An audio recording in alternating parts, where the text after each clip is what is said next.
What's up, everybody, and welcome to another episode of the Afrikan Diaspora Dialogue. I am your host, T. Jamal, joined by a wonderful panel of people to have a very important conversation in our communities across the diaspora. Joined by my brother, Mota Soma. How you doing today? I'm doing good. Good afternoon, y'all. Joined by my sister, Dr. Kim Dankoor, speaking things into existence. How are you doing? In the making. I'm doing well. Thank you. What's up? And my sister from Qatar by way of Compton. How are you doing today, Michelee? I'm doing quite well today. How about yourself?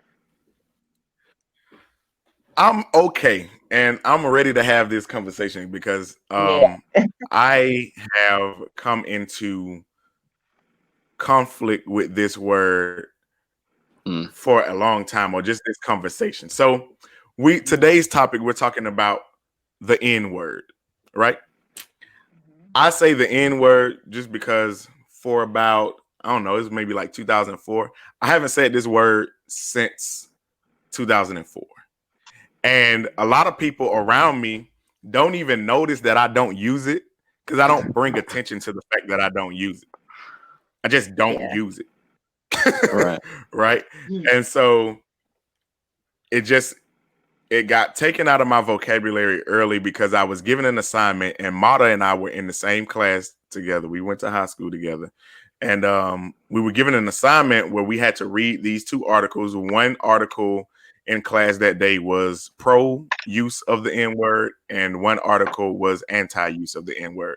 And so we were given an assignment to go home and write an article or an essay on either side.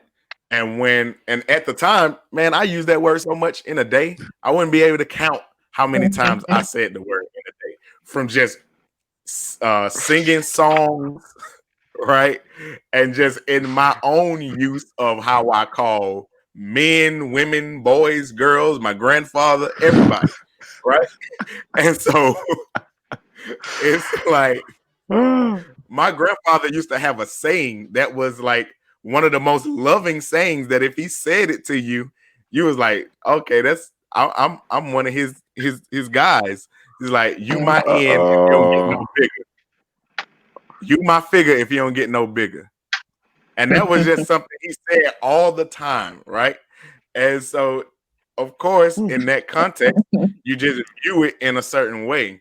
But when I went home to do that assignment that day, and I was thinking on like, okay, let me think about what side I'm going to be on. I could not bring myself to write an entire essay defending its use. I didn't have all of, you have the anecdotal things. We took it, we took the power back, and all these things. But what could I write academically and like logically to say how this word is being used positively, right? Because I've said this word like, step up then, N. Like, I'm about to fight them. Or I can say, my N. So it really isn't always even a term of endearment. Like, we say it in all types of context. So even that argument, we contradict ourselves constantly in that. So I want to pass it around to you guys, and you tell me what your introduction of the word was. Like, when was the first time you heard it in heavy use, and when did you start using it yourself, if ever? And we'll start with Mata, go to Kim, then end with Mish. Well, and tell them where you're from again. Remind them where you're from, and if you heard it from your country of origin, or if you heard it somewhere else. Well, being from Guyana, South America, I came over here very young, but I definitely stayed in a very Caribbean community, and stayed around family mostly. And I would have to say no. From any elders, any parents, grandparents, absolutely not. Absolutely not. They wouldn't have it. But be it friends, brothers, siblings, maybe a cousin or two. Yeah, we picked it up on the colloquialism pretty quickly, and I'd have to say comfortable before leaving elementary school. It would be in the dialogue and in the vocab, and it was strange hearing it at first, in that it was this whole other word that you try to understand the association, because coming from or being in the bubble of the Caribbean culture, there's just certain things that you do or do not come across. We've got our own slurs for this other person, this other race, for perhaps our own culture, for how we refer to each other or someone else, but never came across that word specifically. So it was a bit jarring, I'll be honest. I don't remember exactly the moment, but I remember the first time hearing it, like what is that? And it didn't seem all that nice, to be honest. It took some convincing to use it, and it was absolutely to use it because others were using it. It wasn't because it felt just oh so right. Right. Yeah. Okay. Kim. So I'm from the Netherlands, and my parents are from Suriname. And Suriname was a former Dutch colony of the Netherlands. And I think it was like 10 or 11 years old when I first heard the word or maybe read the word. And I think it was like during slavery class. Slavery classes maybe sound a little weird, but history classes, I might say. And sometimes we discuss slavery, and then it came up. But of course, we have a whole different history than Americans or African Americans. So in the Netherlands, it never became a term of endearment. So the association before rap music, and I will get to that later. But before rap music popularized it, it was also like a very awful racial slur. And the Dutch people started using it in the 1700s when they were first encountering black slaves via the Portuguese and Spanish slave holders who actually brought West African slaves to Europe. And at that point, they called black people the N-word too. And I think it's derived from the Latin word, the N-word with G, which also stands for black, but also water demon. And from the 17th century on, also Dutch writers started using the N-word. And they thought it was kind of cute, I think, because you had books with 10 little N-words, and my neighbor is an N-word. So like in that time frame, they used it just like a regular word to refer to people with a darker skin. And when it comes to my family, no, my family doesn't use it. My friends don't use it. Of course, you have different contexts, because I do have friends who started using it because of rap music. But for other contexts, like when women maybe say, hey, my N-word, or that's my N-word, we use like different words for that, more closer to our Surinamese culture. Interesting. And Mish, what about you? Your introduction to it. Yeah. The introduction to it was from I've heard all my life. Like it's been like I hear it in, as far as like being used as a term of endearment in a hostile situation, in music, comedy. The first thing that I remember, I have a lot of funny people in my family, right? Like how we had those relatives, crazy cousins, uncles, aunties, whoever. And they always, cracking jokes, and it just be like, this, or you crazy, or that, So I heard it all the time. It's like, I can think of so many people where they say it like after every other word, and like it's every other word that they use. But I think more so it was like a cultural thing. I don't know. It seemed like a cultural thing. I would definitely hear it being used like, in a hostile situation, like you using it, and you're saying it like like that person is your enemy, and you're using that word. But I would also hear it like, joking, of course jokingly, or in our music regularly. So I don't know. I didn't really form an opinion about it until I was asked about it. And really in college, I think was the first time that I remember like actually breaking it down for myself.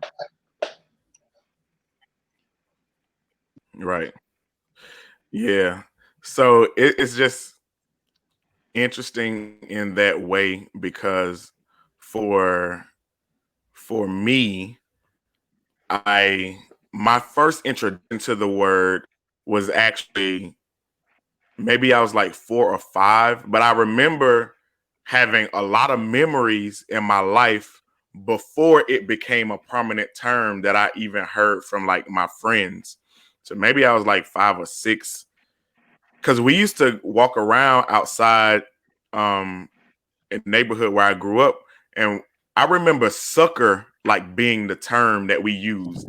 And then I remember like this hard, like, hey, sucker. I mean, because it was always like a diss or something that you call somebody to like dismiss them or whatever, right? You a sucker. And so I remember sucker went out, and then the N-word just replaced it one day. And I was like, okay, that's new. And then I remember when we started using it a little bit outside. The first time I remember hearing it wasn't from any elders in my family. And then maybe it was just I didn't notice that they were saying it. Because, like I said, my grandfather, my grandmother, my father, my mother tried not to use it as much, but just because. But the first time I got introduced to it was outside with my brother and our friends. And then I remember saying it in front of neighbors, one of the adults. And she was like, the origin of that word from, and she was like, that word was used against us and we shouldn't use that word. And I was like, okay, so that's conflict. But the interesting thing was we weren't saying it to each other in a positive, endearing way. We were saying it to dismiss one another, which was quite interesting. And so that was my original introduction to the word. Replace like sucker, which we used to call each other all the time in like the early 90s. So I want to know, now that we understand your introduction to the word, what are your current feelings about the word, and have they over time? And we're going to start with Michelee this time. Okay. Okay, so my feelings on it now, I use it sometimes. I'm not gonna lie. I'm not gonna sit up here in front like I never say it. But there was a period. I had that I didn't have an official assignment. I don't remember, justifying whether or not to use it. But there was a time when I actually, was studying it, and I like how I like to just think about things. And I'm constantly doing some self-reflection and stuff. And how can I improve it? Why am I doing this? And, is it good for me? And so there was a period of time, like for years, that I didn't use it. And I think since I would say within the past, like 3 or 4 years, probably not even that. Cause I actually, I had this conversation with somebody more recently, like within the past 2 years, and who didn't use it, and like reminded me. And I'm like, man, you know what? I wasn't using this before. How did I start using it again? And I think, and I use it in a more joking way now. I don't say it so much, but it's like I do. It slips out sometimes. Like it's more so in a comedic way. But so I agree that we shouldn't. I actually feel that we should not, and I'm going to. This conversation right here is challenging me to not use it again, because how I rationalize it is like, okay, well, you said it's not good for you. Why are you still doing it? So, yeah, that's the state I'm in right now. Interesting, which is dope, because a lot of the times, like, I don't try to hold people to a standard that I set. I always just try to say, like, at the beginning, I say a lot of people around me don't even realize I don't use it, because I don't bring attention to it. I just don't use it. Like, even when I listen to rap songs that have it in the lyrics, I just replace them. I learned the lyrics well enough so that I don't slip, and I just replace it. I replace it with another word. Yeah. Because I or do the something that same thing sounds with the B familiar. word. With the B word, I Mm, can change the word for that. So why, you know what I mean? And I have done it. That's the thing, is that I got out of the practice of using it, just like I don't use certain, other words. And like, it's, so it's just a simple, just choosing not to, or choosing to. So I yeah. just have to recondition myself. So for you, Kim, what are your feelings about the word? I don't use it. And have they I never changed? used it. Oh, I'm sorry. Are your feelings now the same as they always were, or have they changed? No, I actually changed, and I think, in your guys' opinion, like the worst direction. Okay, well, I'll explain it, and you can just elaborate on that. But in the beginning, I never used it, and I had like a very hard policy, like even in my household, when I dated black men and they used it when they talked to their friends. I said, no, okay, you can either come up with another word in my presence or just leave. I had like a die-hard policy. But I changed, and I don't want to quote unquote blame Atlanta, but since I've gone back and forth from Atlanta, and I talked to men and women with different backgrounds, like academics, rap artists, like all walks of life, and they explain it to me, and then I thought, okay, who am I, from Surinamese descent, to tell African Americans what they can and can't do? So for me, it's like, okay, maybe I don't understand it and I choose to not to use it. But if my African American friends want to use it, and yeah, who am I to say, I don't like it? And I understand it a little bit better. That's important too, of course. I'm not just doing it because my friends are doing it. I mean, like, understanding it because my friends are doing it, but because I'm a hip hop academic and I had to do a lot of research on the N word in rap music. I'm like, okay, I guess it is what it is. But it is interesting though, because when I give lectures on gangster rap, of course, I use the N word, written, and also when I explain its origin. But I always like hold my breath, I guess, for my like, please, white student, don't use it. Just Right. how I am, approaching it, and it never happened. The only time that they use it, like in their theses, sometimes when they do like semiotic analysis, textual analysis, they do write the whole word down, and sometimes I just say, oh, maybe you could just do like a star instead of the I, it maybe it reads a little bit, better. But thank God nobody used it in my class.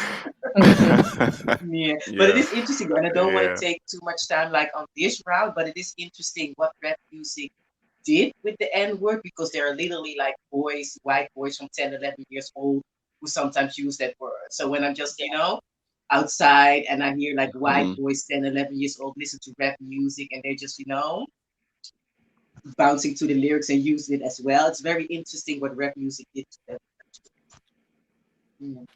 It's interesting coming from your perspective, right?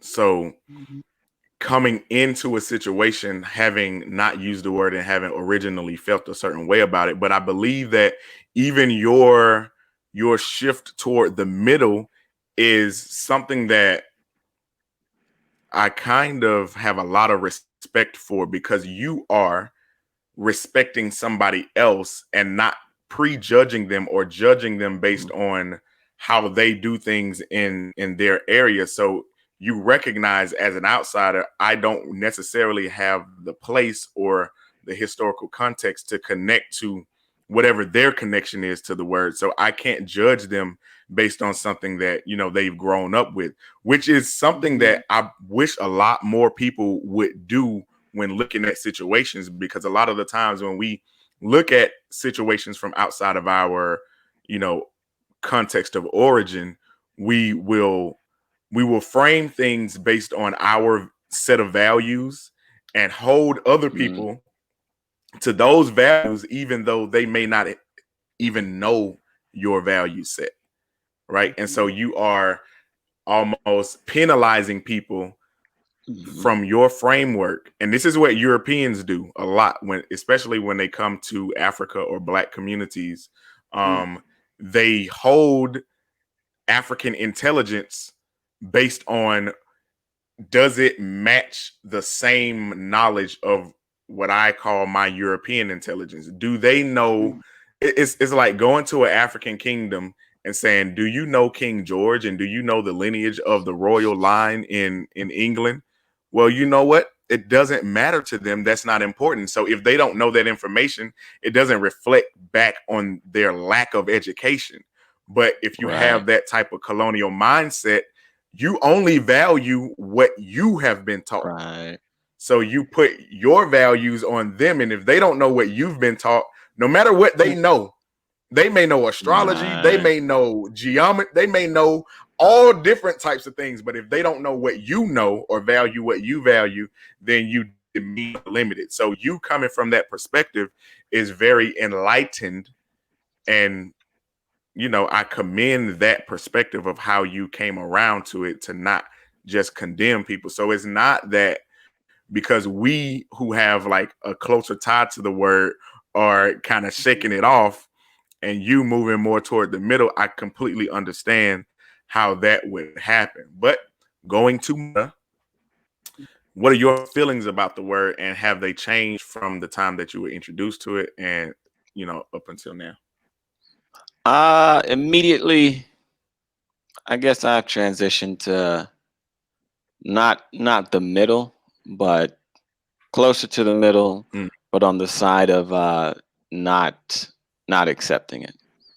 I understand how others might hold to it. I understand that people are still being introduced to it, and as history grows, the further away from the source and the further away from the incident, the force of it disappears. So you know how some people like to say, you know, this and this was so many years ago, you got to let it go, and this is what we've made it. I think that argument only gets stronger as time, the gap of time is between that and the incident. So I get new kids like how they went on a campaign to quit smoking, and now all of a sudden it seems like it's made this whole other revival with the new age, and you gotta roll with it.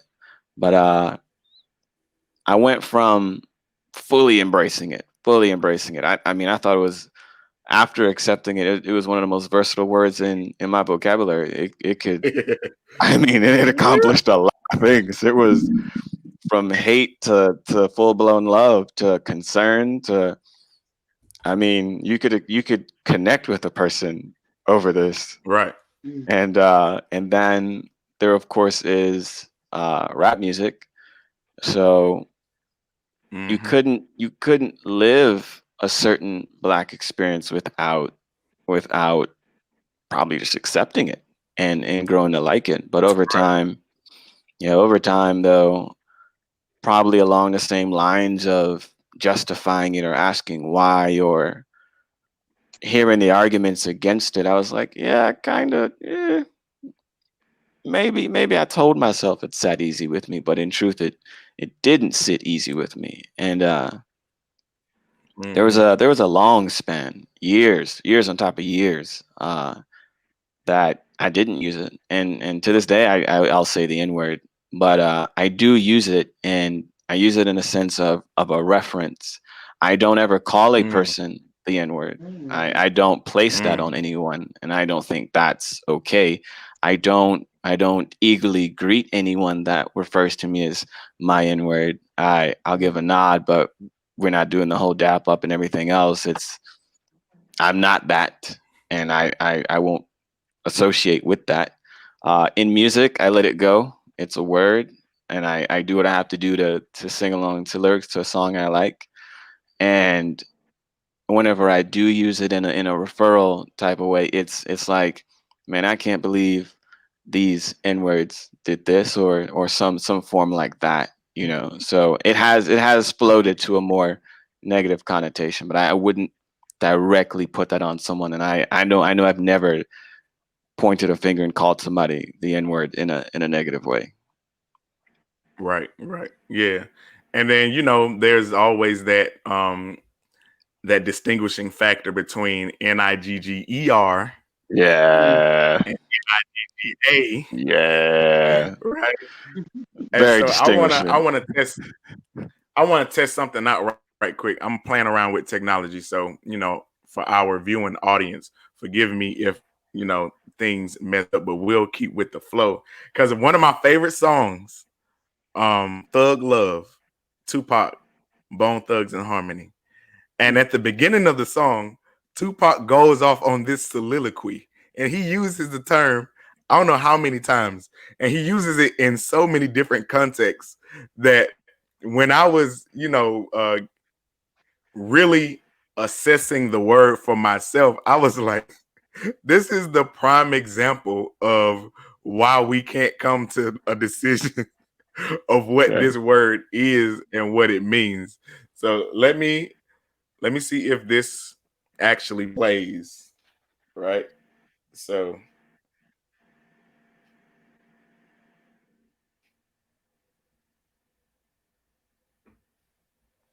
from Cleveland to LA, nigga, whatever you niggas want to drink.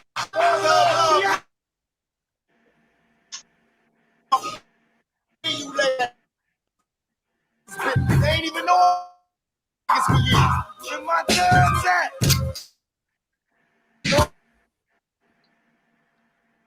Maybe give it a quick pause.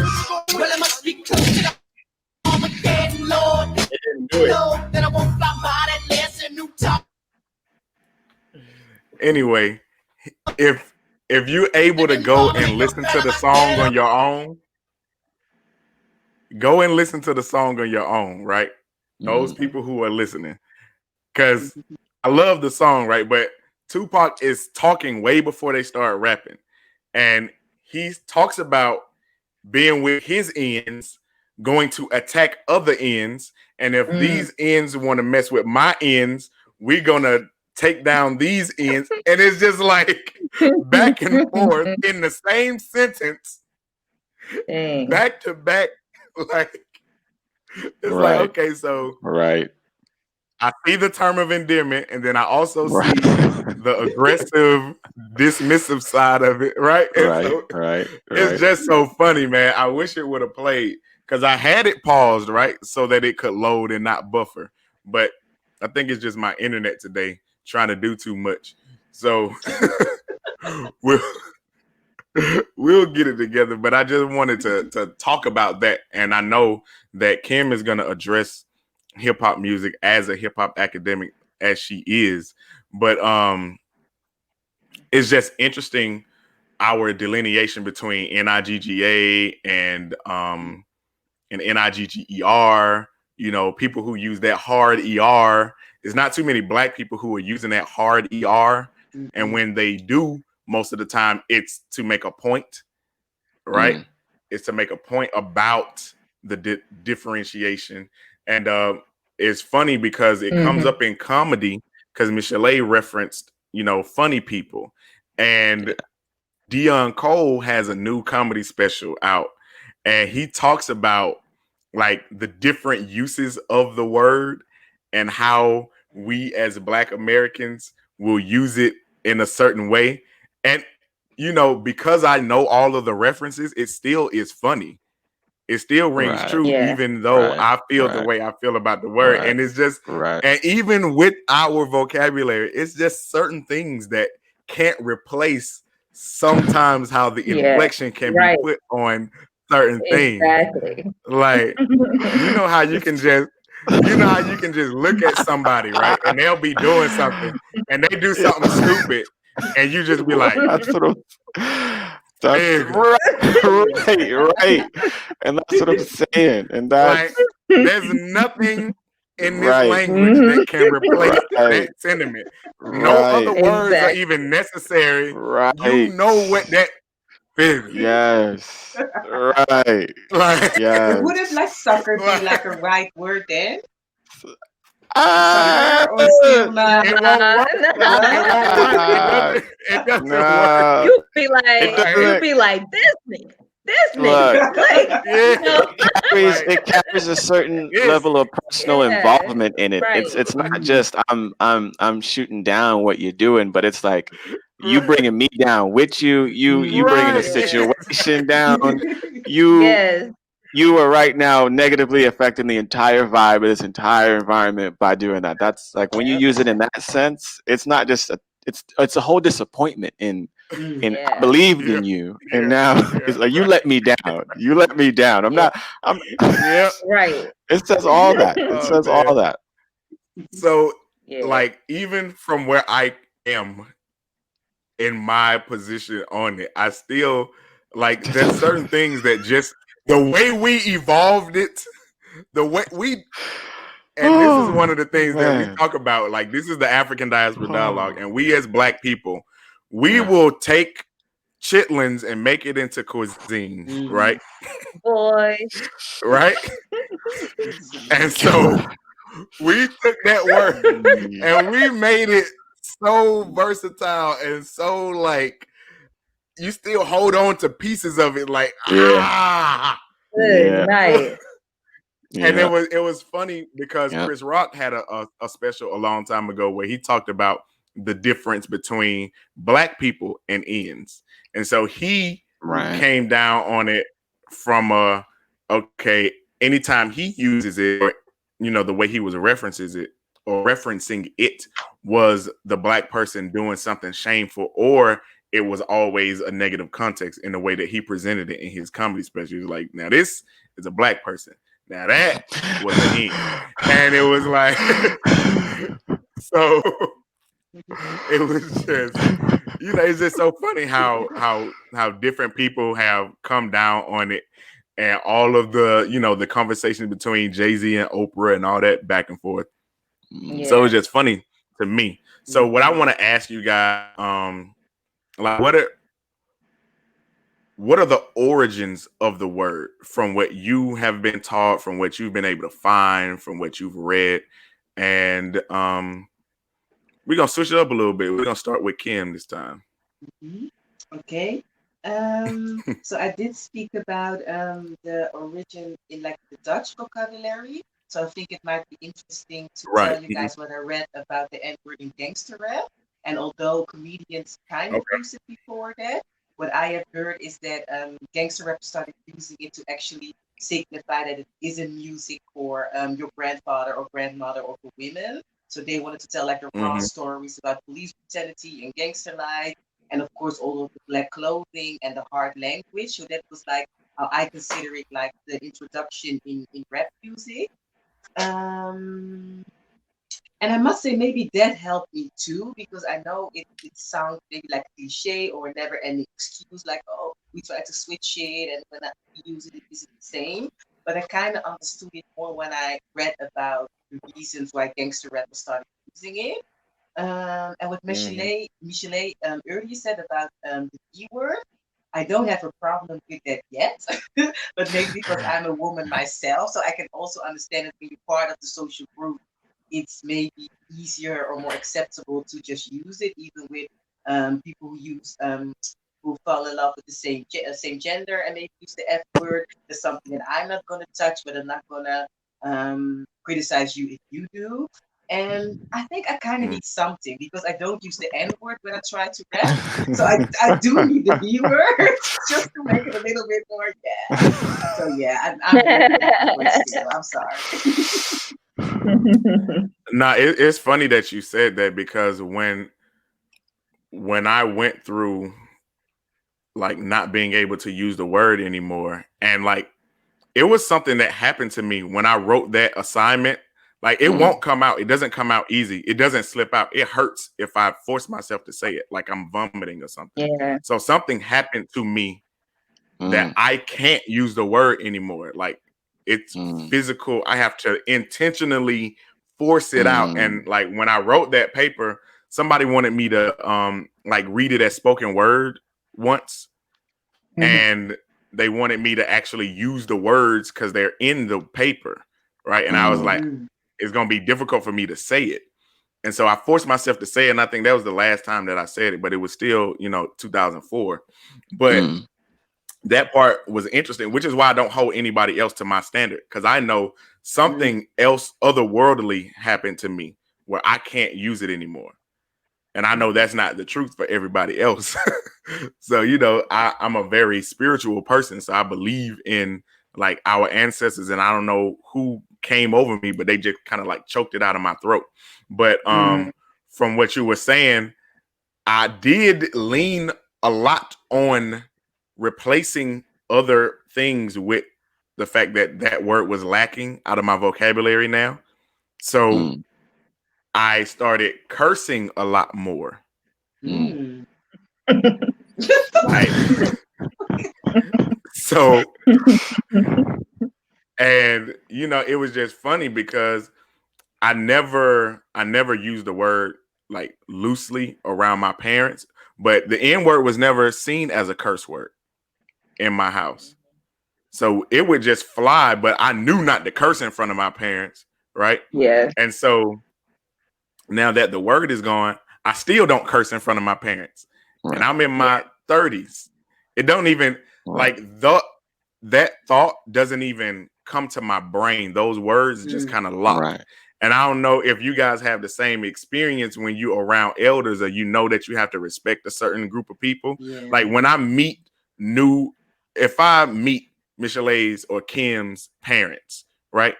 Cursing isn't even going to be in my vocabulary anytime I'm around them. It's almost like it gets locked up in a safe and gets thrown out. And then like Mota and I used to go over his house after school. Right. So like I would in front of his father and stepmother, it would be one set of vocabulary, and then when we go to his room to play video games, it's like everything just unlocks again, right? And so it turns on and off just as easy. Right. And so it's just so funny how we can control ourselves. And I think we as Black people are very careful about those of us who use the word, about using the word in front of white people, because we don't want them to feel comfortable with trying to feel like they can use it, because even if we feel like we have set a tone where they can't use it, right? If it's the four of us and we are in a majority white place, we probably won't use it. But if it's a majority Black place and like 3 white people, we probably will, because we know we have that advantage. Like if you slip, it's gonna be consequences, right? So, but I do have a question though, if I may, because I love the Joe Budden podcast. But he also uses his white friends calls his white friends the N-word, and also his dogs. So I'm like, okay, what's that? What's happening then? Black people have been known to call anything, anybody. My phone is an N. If it becomes necessary, like this dog, this baseball bat, if I didn't hit the ball the way I wanted to, right, it just comes out. The basketball net when it loops the ball out when it went in, like this.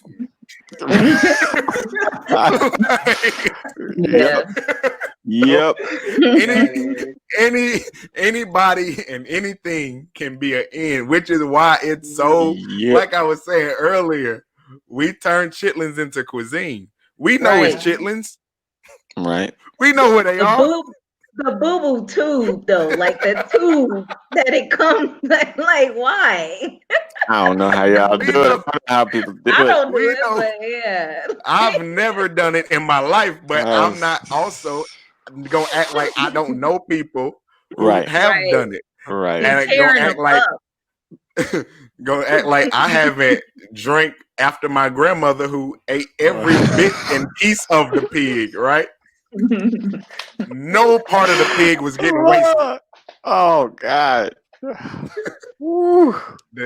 I mean, we used to fry the skin of the pig and bag it up like chips. Eat them like chips, and just eat pork skins. So nothing was getting wasted. Waste? Boy, stop. So anyway, it's like, so like you said, Kim, it can be a dog, it can be a white person, and it's so hilarious when it's your white friend, because your white friend can't use it, and you know they can't use it, and then you do it on purpose, calling it something that they can't Mm-hmm. convert. Yep. So it was always, you know, especially when you oppress, you find any semblance of power that you can find. And I think that's Mm-hmm. one of the reasons that we hold on to it so long, because, like we said, we can at some level demand that while we are freely using it, you can't. And so it's that power that we are striving for. And I think that what we're doing with the Afrikan Diaspora Dialogue and Afrikan Unity Initiative overall is trying to create a real power structure for people of African descent, so that we won't have to hold on to like the little minute things. Because I Yep. really believe that's one of the reasons that we hold so tightly to it, right? Right. Because we have a sense of power over what if you say it on the news, we can get you fired. We Yeah. have some level of control in that aspect, and it's one of the only ones that we have here in America, and even like in general at a point, right? Right. So I can understand it from that level, but I really just wanted to, break it down because that's not the reason that we give when people ask us why we still use it and why we Right. have Right. adopted Right. it, right? So Yeah. we're gonna go to Mata, and you let me know what your findings, or just in your previous knowledge, what the origins of the word are. Well, curious enough, my search to what I like to believe is the source, because it comes from, to me, the source is I saw this meme on Instagram, and I don't know how many other people have seen it, but it's this white kid doing a spelling bee, and the word is negus. And of course, they got another face on the side here. It's a black person, and they like, they doing all this. Like, how is this kid gonna spell this word? And it's negus, negus. And and you can see the kid. I ain't gonna say he's sweating bullets, but he's like, everybody understands. Wait, what'd you just ask me to spell? like this is a part of a spelling bee. And he's like, and he's celebrating after he's done. Like, okay, I got it right. Like, I'm good. And I was like, well, that sounds too close to the N word. So I went digging, and negus is in fact a word from the Ethiopian Empire, and it refers to black king.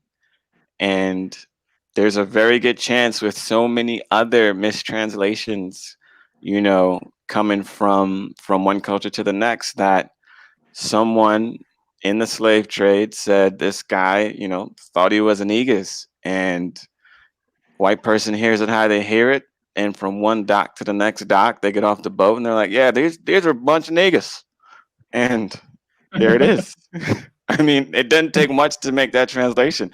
You're in the South, that's how you talk, and niggas. And then all of a sudden you're just the niggas. You don't have any rights here. And it just, in that one moment, it turns, treasure to trash. But that's the origin I'd like to accept. So I heard the word negus the first time on To Pimp a Butterfly, Kendrick Lamar's album, when at the end of it, he breaks it down and he's like negus. And he talks about like that Ethiopian origin of negus, and why he would never use the term F ends, because and he goes into a whole diatribe and soliloquy about it. So go listen to it if you've never heard it, right? But that was interesting, and I was like, okay, so that's one thing. And up to that point, I had never heard that, but I had heard so many different things and so many different origins of it. And so we'll go with Michelee and what your knowledge of the origin of the word is, and then we'll continue. Yeah. Okay, so I feel like with that whole, I actually learned negus, and well, I thought it was pronounced negus and negaste, was the queen, because I actually learned the term when I was living in Ethiopia, which was before the album, you know, when people started sharing that, you know, that information or whatever. So as I was learning Amharic, I was, you know, I learned that word actually, because, you know, you sightseeing and, you know, doing tourist stuff. You know, I don't remember where, was it a museum or something that I actually saw the word while I was in Ethiopia. And so I thought, you know, I thought that was interesting, but I didn't connect it to the meaning, because I thought, I felt like that's a creative way. I feel like using that, because it's like I think, like, why would they be calling us kings? That I don't think that would be a slur. Like, why would they be calling us kings and queens as a slur? But you know, how I rationalize it, what I think that the, like, nigger or whatever, like how they started using it, came from, like, I think Negro, like the color black. That's what I would, you know. And then, you know, when you look at the Latin root of the word, you know, that means black. It's spelled closer to, you know, nigger. So I think that's where it came from. But it's cute to you know, to think that it would come from niggas. but I'm just saying, you know, someone says what they yeah, are, I and then get it. I get it. someone Yeah. repeats it differently. Right. I get, so But that's what I'm saying. Like, here's I a learned it. wrinkle. Go ahead. So we know that Ethiopia is on the Nile River Valley, right? Yeah. And we know that civilization started on that Nile River Valley. You can, you know, talk to your face turns blue about Mesopotamia, but you can, you know, leave from around here with that garbage. Civilization started on the Nile River Valley. So we're talking about Amharic and Negus being, and Negaste, Negus being king, Negaste meaning queen, right? So we know that some of the first languages come from that valley, right? And people would leave, and then, you know, the Phoenicians are credited for starting writing systems, even though that's falsified as well.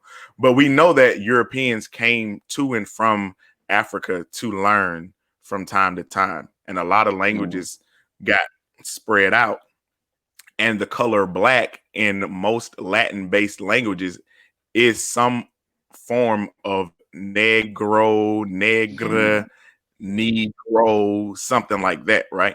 Yeah. So maybe their introduction to the Negaste and the Negus kingdom and king and queen people of that Ethiopian type empire and their influence in the world at the time, there was like, okay, so we just relate that word to black because that's the people. Because we know that Kemet, Right. So, which is the actual name of ancient Egypt, means like people who are like kissed by the sun or burnt or something like that. So we identified ourselves as yeah. black. Right. You were about to say So something. yeah, Nish. that's where, yeah, that's where I was gonna say that was the connection, that I don't think that it came from them calling us king or queen, but the root word of, like, black in their language was May have most likely derived. influenced by, you know, because I would imagine that was created before, and then they're like, Right. you know, this is the land of the black-faced people, or the, you know, and so this is a word that was already used to describe, you know, some of them, and so that's probably where the origin of the Latin word, you know, for black came from, and then they looking at it as like, oh, these are black people, and this is the name, you know what I mean? Like, we're gonna call them black, and I don't know it, but so I It's think, up yeah, in the that's the connection I made from that, is that the word that they used for black most likely came from that, you know, from that connection to dealing with them or learning that word associated with those people, you know, way back when. But of course, you know, over time it translates, the meaning of it just changes. right. And also to that point, right? I wanted to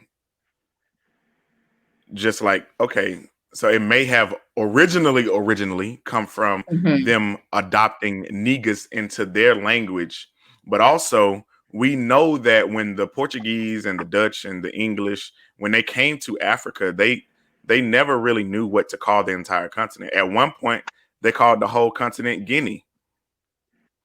At one point, they called the whole continent a lot of different names. They referred to the entire continent as like Ethiopia, as Egypt at one point. And so the people who came to the west coast of Africa, where present day Mali, Guinea, Ghana, those empires were, from what I had read previous, is that the empire of Ghana was so influential that Europeans would come down and do trade with the empire of Ghana. And that was where current day Mali is, and it flowed into current day Guinea and current day Sierra Leone. It was, they were expanding current day Cote d'Ivoire, all of that. And so when the Portuguese came, it was either the Portuguese or the Dutch, and they couldn't quite say Ghana, and they said Guinea, right? And so that's how that name even came to be. So the same thing could have happened with, Negus, and then in their language, not being able to quite say it correctly, might have turned it into Negro. And then by the time of the actual, this is centuries after time of the slave trade, right? Maybe people can't say, they're not saying Negro or Negre. Like Negre is a word, and then it just starts to change with the accents of people. And accents is a funny thing, and I really want to study it, because like Europeans, most of the settlers, they came here together. They all landed in Virginia, but those who moved to the north sound different from those that moved to the south. And that's always been interesting to me, because they spoke the same language originally. Right? And that's just weird to me how that happens, right? Something about that cotton. So it's something about something. I don't know if it's the environment. I don't know what happens to people. Like, does your vocal cord change when you're in a different region? Like, I don't know what it is, but that's just interesting, because you will hear people in the South, like people in Alabama, they don't even say Nigger. They say Nigre. Like, when you hear them say it, they say these niggers. Yeah, true. They never ever, like, they rarely say Nigger. Even when they're trying to say it, the way that they say it sounds different. So, and that's funny, because that's the way that I say it. Like, when I use it jokingly, I say it that way. It's like I'm mocking. It's like I'm using it like as a mockery, Right. And so it's like I'm mocking them, but I'm using the word myself, in my own context. Right. But Yeah. And so that part of the origins is so funny, because I have this book, right, by Richard B. Moore, and it's called The Name Negro, Its Origin and Evil Use. And he cites so many things. He cites things like not starting your history with slavery. He cites the word came into the English language in like 1555 or so, but then that's just English. But and it is not even the word Nigger. He's just talking about Negro. So 1555, Negro pops up in the English language. And then before that, we know that English derives from Latin and also German and some other influences. English is one of the weirder, languages in Europe. But, we know that it's made up of a lot of different languages. The Anglos and the Saxons got together and did whatever they did. So they go ahead, Kim. Yeah. Does he also say something about water demons? But because that is something that I read, that the Latin word with one G also stands for water demons, water devils, and that's the reason why they started calling black people. Yeah, but I have to maybe do a little bit more research, but that's something that I read as well. So maybe it's interesting for people to also search for the N word with one G and then water demon or water devil. Yeah. Oh, wow. That's my first time coming across that one. Okay, yeah. That's not in this book. Okay, but I do have to do some research as well, so I don't know if it's true, but it may be interesting to get into your Saturday night. But in the or not. But in the Netherlands, the Dutch version is actually with two K's. So that's interesting too. So the Dutch N word comes Two from the Ks. English N words, but we write it as with two K's. So Nikkeer. So talking about accents and stuff like that, that's like the Dutch hard pronunciation. Yeah. Yeah. Okay. Yeah, that's interesting because when you were talking about Wow. the water demon thing, I had never heard of that one, but also just talking about different people's perspective of it. I don't know whether water would come in with African Yeah. people. Like, what's Yeah. the close association to water there? Like, I Yeah. know we have coasts Coast. on like three sides of the continent. We have the southern South African coast that kind of blends the Atlantic and the Indian Ocean. We got the coast off of Mozambique, the Indian Ocean coast, and we got the Atlantic coast. But most of the continent is landlocked. So I don't know where the water demon would come from, but that's just interesting. But I never heard that one. But it's so many different things. But based on you saying you have to do more research, right? What we always encourage everybody listening to this show to do is, don't take our word for it. We are citing sources. We are giving, information based on what we've been able to find in research, and we're gonna put things in the description of this YouTube video so that you can click the links and read it for yourself. Like, come up with your own ideas, come up with your own conclusions. Don't just, the last thing we want this platform to be is like church, right? And most people go to church passively, and not to dismiss church, not to dismiss church as the institution, to dismiss the people who go to church, right? Everybody has access to a Bible, but they don't open it until they get into the building and turn to the exact page that the preacher tells them to turn to, and they only know the interpretation that he's given them from what he read. No, you go home and read it for yourself, and then read it for context. Like, read the verse before Psalm 23 and read Psalm 24. And then see if it, you know what I mean? Read the whole chapter. Like, we know it, everybody know Jesus wept, but do you know why? Do you know what the context of the story was? And I don't want people, because people tend to do that in all types of situations, whether it be religion, whether it be, them learning things about the conscious community, whether it be whatever. It just will take one person's word for it or a few people's word for it and not do their own research and come up with their own conclusion.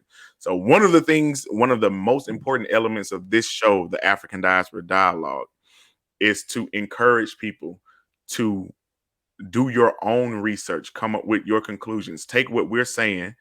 And I always try to reference things for people to do and create some type of action to do. So yeah, I'm just glad that you said that, Kim. So one of the next things I want to go into, we talked about, the word. So let's talk about quickly who should use the word. Now, a lot of us have already said how we alluded to this and how we feel about the word, right? So in the who should use the word segment, we're talking about, should only Black people be allowed to use the word? I've heard some Black people give their white friend a pass and give them permission to use the word. And then, but we'll warn them, like, this is a pass that is only, this pass is only valid with me. Right. Like, this ticket expires as soon as you leave like, my presence. And so it's just funny how that dynamic works. So, starting with Michelee, and your estimation and your feelings, who should be able to use the word, if anybody at all? I think it's the people who, well, first I'll just say, I don't think anyone should. We shouldn't use the word. That's how I feel. We shouldn't. But anyone, like, as far as who is able to use it, in my opinion, I think the people who were called it, like, so people outside, even when we go to other people, I've had different experiences, just funny things, living and traveling in different countries, and even other Black people, if they identify as Black or African or whatever, and they didn't have a history of using that word, where they're from, but they want to use it now because, you hear it in the music and, pop culture and stuff. And I'm like, nah. Even for y'all, because that's not something we really want to spread. Like if you enjoy eating chitlins, Right. that's fine. But I'm not about to go put it on the food pyramid. Like, everybody eats the chitlins, Right. So, that's how I feel about it. I'm not going to encourage it. I don't accept it. I've had to tell people, that's not cool. I have to tell them the origin of it. This was used to, degrade us. So this is not something, it's not cute. You might hear, so that's why I am careful around who I use it with. I don't say it around even like my international friends, even if they're Black, African, or whatever. I say it, people really with my same background, like from the States, we have this understanding of it. And so I'm not, encouraging it like that. And of course, non-Black people, I actually feel, do you ever get that feeling of feeling like embarrassed or like, dang, like I wish they stopped saying that so freely around everybody. We might use it as this term of endearment, but I'm like, don't be letting everybody hear that. You know what I mean? That's something like you can walk around the house with your drawers on, but when you have company over, you cover it up, So I feel like it's one of those things. Like I am not trying to encourage it. I might use it lightly, but I'm not out in the world, just like, wearing it proudly like that. So I feel like because and how I process that, even myself using the word, I'm just like, or how I would justify it is understanding, like, you can't tell someone how to process their pain. Like some people might be able, like with like we were talking about earlier, taking it and using it, like as power. Like I can say this now with political correctness and all this. I have power over this word now, and I can turn around and use it just like a lot of women like to use, the B word now. In you Nobody now, a man cannot tell a woman, well, you shouldn't be calling yourself that. It's like, well, y'all shouldn't have been calling us this in the first place.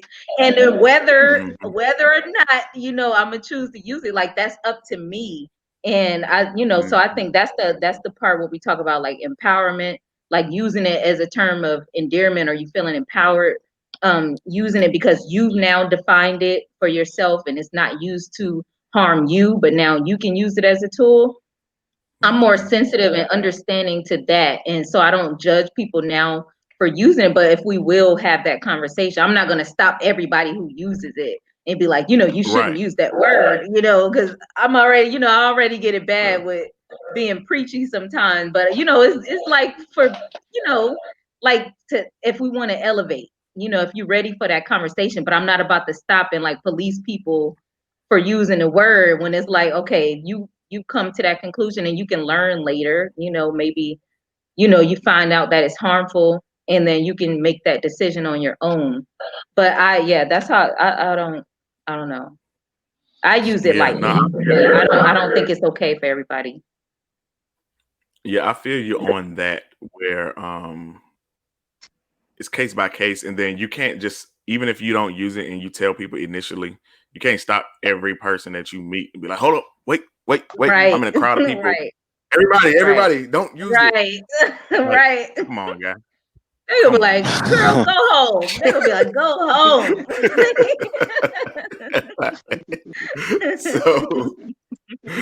So Kim, and you alluded to it a little bit more, so you don't have to go and repeat yourself, but like, just for clarification, who should use the word?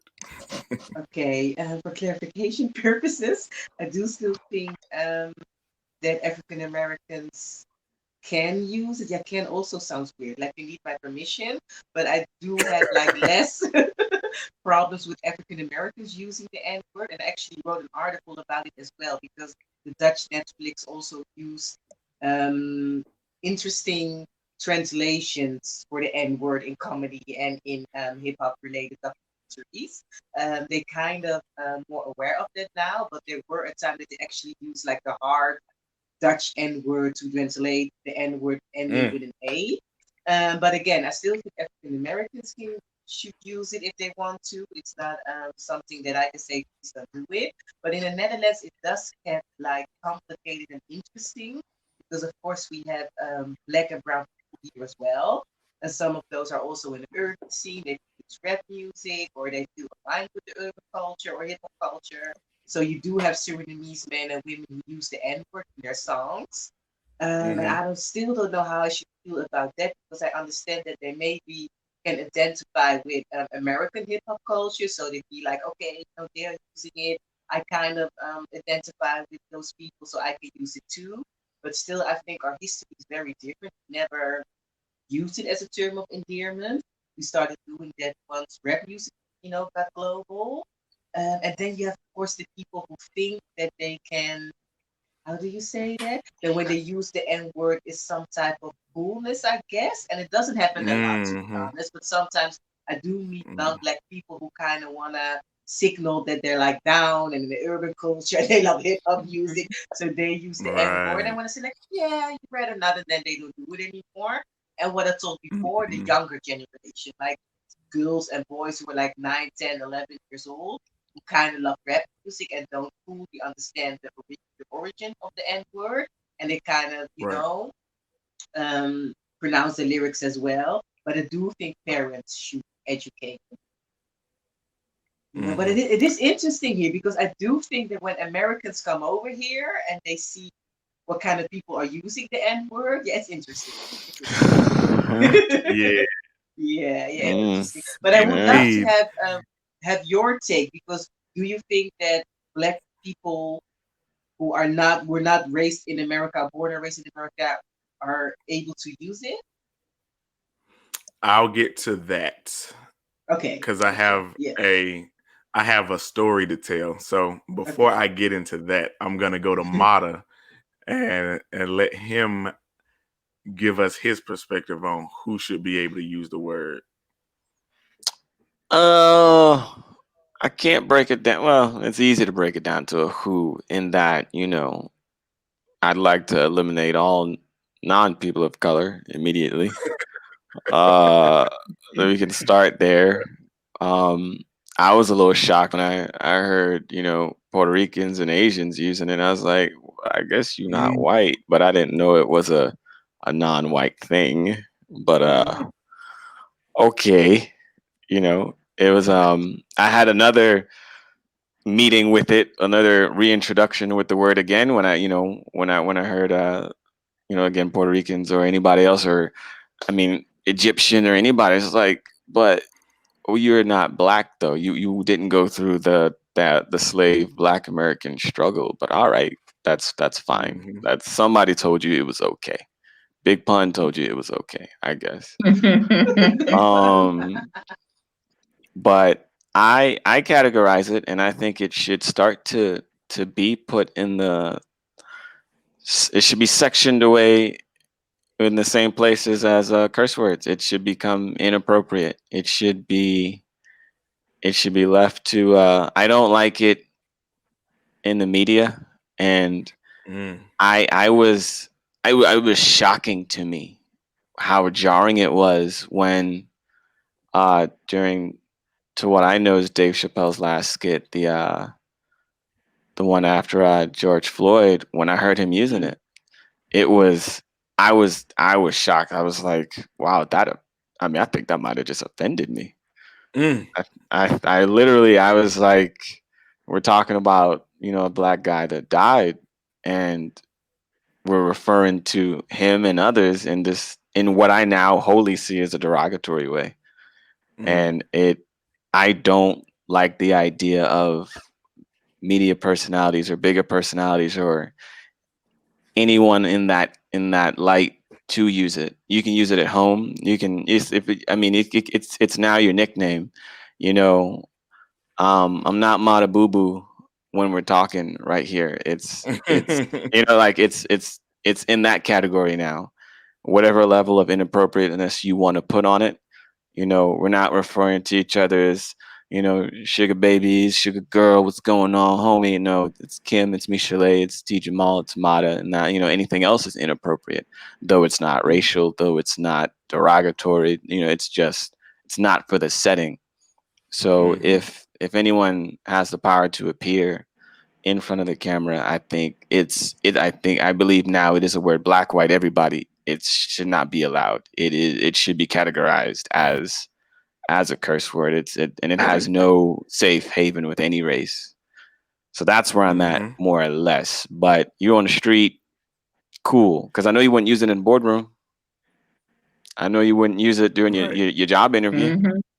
So I'm just saying, like, I think that's where it needs to be for everybody. And it has protection in rap music, because B's and MFers, they all have protection in rap music. That's creative art. And if you want to spray paint it on your next artistic creation, your sculpture, you can do that. But I think for every single person, it needs to now be inappropriate. Yeah. And to that, I'll say with just to piggyback on what you were talking about with the art piece, right? So even when you feel a certain way about wanting things to continue, there is a delicate line that we have to make sure that we maintain with not overly censoring things or trying to censor history, because we've seen in the past where people try to censor certain books because they don't want people to have access to it, because they think it's going to influence things. But also, we talk about this a lot, especially Michelee and I talk about it a lot on our show ASAP, where if you hide things away from people, they are more at risk to fall into it if they don't know that it exists, if they're not aware of it. So we got to make sure that we don't censor things. And I would like for it to, not be used by anybody. That's why I don't use it myself. It's not like I stopped using it because I felt like it was wrong for other people to use it. I don't think we should use it. There is a narrative as Black people around the world where we haven't named ourselves.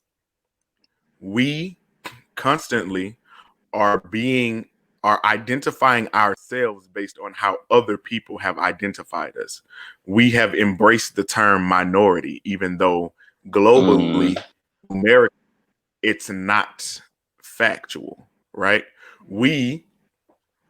And then they'll turn that minority term and say, okay, we're doing a minority bill to help the minorities, but then we not knowing that white women and everybody else counts as a minority, and then they'll make sure that they benefit more off of the affirmative action, so-called minority bills and acts that they put in place. And by us passively accepting these terms, we put ourselves in position to be overlooked again, the same way with POC. I'm not a person of color. I'm Black. I'm an African, right? Person of color is what? Because I remember growing up and going into the corner store that's run out of Asian, and they can't hurt why, because they don't mess with Black people either, right? I remember going and looking at, if I look over at Africa right now, and the Chinese are exploiting Africa just as much as Europeans were. So now we just all POC and everything is good? Right. No, they keep changing the narrative. They keep moving the goalposts. And the same way with the N-word, that is something that was given to us. We can talk about negus, N-E-G-U-S, all day, but those of us who are using N-I-G-G-E-R aren't using it from that origin, right? That's not what we're referencing. We're referencing a name that they called us. We are identifying ourselves by something somebody else gave us. Again, not naming ourselves. That is a very significant part of controlling our own narrative. And when it comes to other Black people, not from the United States, it hurt my feelings when I was in Guinea and somebody called me a N. Because it was like, at no point, I've been over there for like 7-8 months and never even come across that. But they were listening to music, and now it didn't hurt my feelings because I was called it like it was a personal attack. It hurt my feelings that it had indoctrinated into that culture, because I look at Africa as like the purest thing of our original culture as we have, and it's like even there we're not naming ourselves, right? And so that hurt on that level, not because I got called, I can whatever, like he don't know no better, you know what I mean? And so it wasn't an attack anyway. It was just like it was supposed to be used as a term of endearment, but I was like, not here too.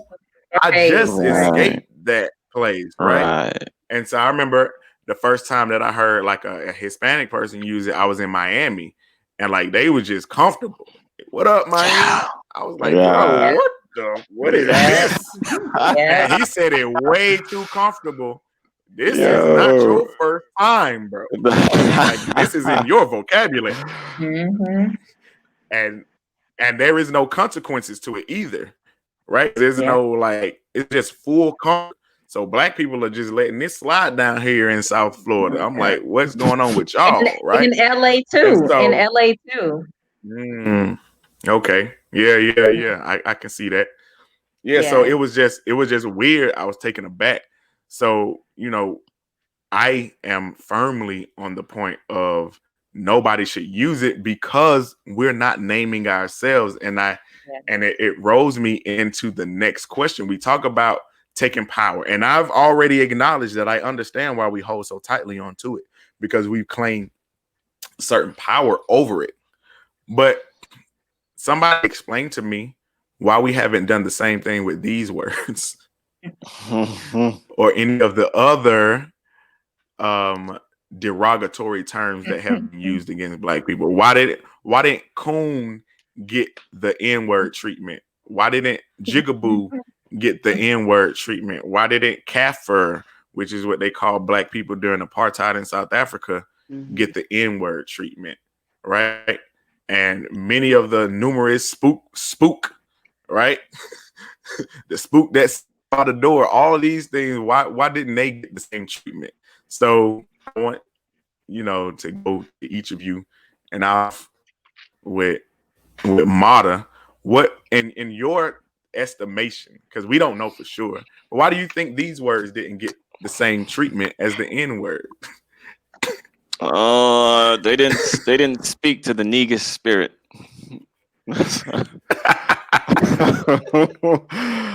I have no idea. I thought only on one of these in that way, and I've said coon probably didn't make it because, you know, it's far too similar to an animal, and raccoons get no love regardless. So we weren't going to be referred to as such. Jigaboo almost probably could have made it because it's got boo on the end of it, and we love that. I made a bunch of boo references, you know, on the show just now with what was right, you know, professional. So that's an easy one. We got honey boo boos. We got a lot. So that one honestly is a little surprising. Kafir probably because it's not from this continent, and we may not know that somewhere in a small place in South Africa that they haven't, you know, Kafir. Right. I don't know. It might, right. You know, it could have taken root somewhere. You know, some progressive rapper, South African rapper may have taken hold of that and changed it, but it was never an option for me. And right. I don't know. I don't know why that one might have taken hold, because it had to have taken hold a long time ago, because I think even I don't know when the first popularized okay version of the N-word was used, but I'd estimate maybe, I mean, I would hope it wasn't as recent as, you know, the Harlem rap movement. I like to think way back when the first slave was able to get on a horse and point at his brother and say, you know, you're this, I'm that. You know, I think that's when it first moved into the vocabulary, and then maybe from there it got softer. you know. Yeah. Or That's what I read when, certain plantations would have black overseers. right. And the slave owners would give the overseers the permission to call the other enslaved that word to draw that line of delineation, right? Mm-hmm. And so it's interesting. But like, Michelee, what do you think? Why didn't we give these other, and I don't think there's any other derogatory term used for black people that has gotten that same N-word treatment. Yeah. I don't know. This is actually a really good question. And when we think about it, I mean, I was gonna say, because the other ones seem, at least like coon and jigaboo, it was like pointing to like negative features, or like what they perceive to be negative. But it was like kind of clowning. Remember, like in school days, jigaboos and the wannabes, and that kind of like, because they showed like who is considered to be a jigaboo. You know what I'm talking about? Like, right. They was all black, but some of them was called jigaboos. So is jigaboo, do they have these certain, attributes or whatever? But I don't know. I feel that, because I was gonna say, because the other one seemed more derogatory, but I mean, nigger is definitely derogatory. Like, it wasn't like right. being used in a loving way by the, right. white folks or whoever using it. But I don't know. I think it's weird, because I mean, even when you think of stuff like, jive turkey, you know what I mean? And like, I try to, when even now, like I said, I use it like in a very lighthearted way. It'd be like, that's some nigga shit. I mean, sorry, I didn't mean to curse, but like, that's just some nigga, ish, or like, that's how I use it. Or it might be like, like this right here, but it's never, I make sure, especially when I'm in an argument with someone, I don't use that. Like, you know what I mean? I'm not calling them that, because it seems like that's when it's like intentionally, I'm, trying to degrade you with this word. And I've witnessed that from someone when I was living in a certain African country, and I had to cut somebody off because I heard her, called, and it's issues already there, and still on the continent with colonization, and you got, even if it's not black and white racism, you can still have colorism and stuff like that. So I witnessed this situation of someone, who was more like, another, some particular features, calling someone else the N-word who was from another African country, but more distinct African, black African features, and skin tone and everything. And I just had to cut her. I was like, oh no, this ain't gonna work. Like, that's why I don't let y'all say it around me, because I know what it meant. You know what I mean? Because she was just like, you're a and I was like, oh no, girl, no, we're not doing that over here, And I don't know, but it is like vicious. It is a vicious word, but I guess how we did, I don't know how we came to flip that one into it, but maybe because it was used more widely. I think like everybody could have been called a nigga, versus, because I think how we would call somebody a coon, that it's like a sellout. You know what I mean? We still use it, but it's like it's a particular type of person who we call in that. Everybody ain't a coon, you know what I mean? Or, That's like, it might be certain actions. Yeah, it's certain actions that would, that have you being called a coon or whatever. But I don't know. That's an what's so interesting interesting question. to me, is that you reference the usage of jigaboo, right? And the uses of coon and spook and all these other things. We, not saying that we don't use them, but we always use them in the negative context. Yes. Always. It never creeps into some type of muddy area of, is it negative or is it this? We call each other coon, but we distinctly call somebody a coon for doing a specific thing. Yeah. You'll get called a jigaboo in a black community, but it's because you present a certain amount of features, right? Or a certain aesthetic or whatever it is that somebody calls you that, but it's always negative. Mhm. But Like it's the not something you N-word want to be called. right. The N-word got some type of special treatment where it it like double dutches between the two. Like the N-word is like the double dutch champ out here. Right? That's so true. Undefeated. She in there doing cartwheels and backflips Everything. and still keeping the rhythm going. Everything. Like, Right. and it's like, Everything. how did this happen? That's my point, because it's not like we don't use these words. We will call somebody a coon quickly, and I'll talk about that after Kim goes. But Kim, what in your estimation, and I know, you know, you've had your foray into the US and also your education in hip hop and things like that, and just knowing a little bit about history from here, and you know, being a Black woman from Europe and by way of the Caribbean, why do you think that these terms didn't get the same treatment? What is it about the N-word? Yeah. Yeah, I do think that the K word, because I don't know how sensitive these words are, so I'm just gonna mention the first letter. I think the K word didn't make it because it's a South African word, right? And I do still think that everything that is invented in America or what arises in America will have like global, more global recognition. If you kind of get what I'm saying. Gotcha. Jigaboo, I don't know can the get history that. of the jigaboo, to be honest.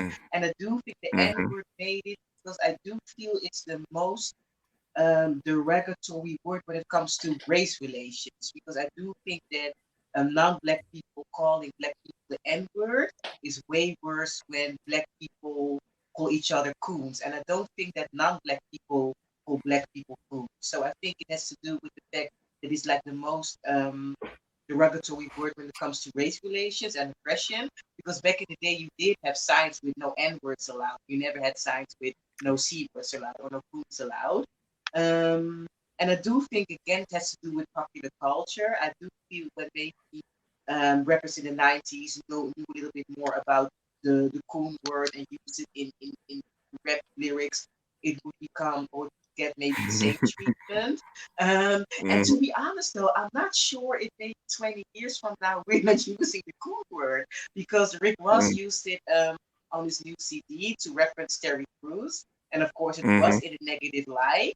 But I wouldn't be surprised if other rappers start using the coon word, and all of a sudden it's like, "Hey, my coon," and it comes like also like a term of endearment, like you're trying to get your money, you know. I don't know. I wouldn't be surprised. Like, coon would become another word for hustler. That's interesting. That's interesting. But I'll just say this about the N-word. Like I can go all the way back to like Curtis Mayfield. I'm your mama, I'm your daddy, I'm that in the alley. Like that word has been in music before rap came out. Like we were using it. My grandfather was using it. My grandfather was born in 1918, right? So, you know, he's only one generation removed from enslavement. Wow. Like his father, you know what I mean? Like I had an old grandfather. So I'm only that makes me only 2 generations removed. Like if I go back to my great grandfather, he probably was born enslaved, right? And that's not that far back. So it's interesting on that level. But and even on the conversation where we were talking about who should use it, if you weren't in that transatlantic experience, it probably wasn't used against you on a constant basis. And the term coon, like being from Atlanta, like Atlanta is like this. Well, how can I say this? It's like an oasis in a desert, right? But when you leave that place, you feel the desert. When you leave out of the comforts of 285, Yeah. you recognize, oh, I'm in Georgia. There's Oh, Atlanta and there's Georgia.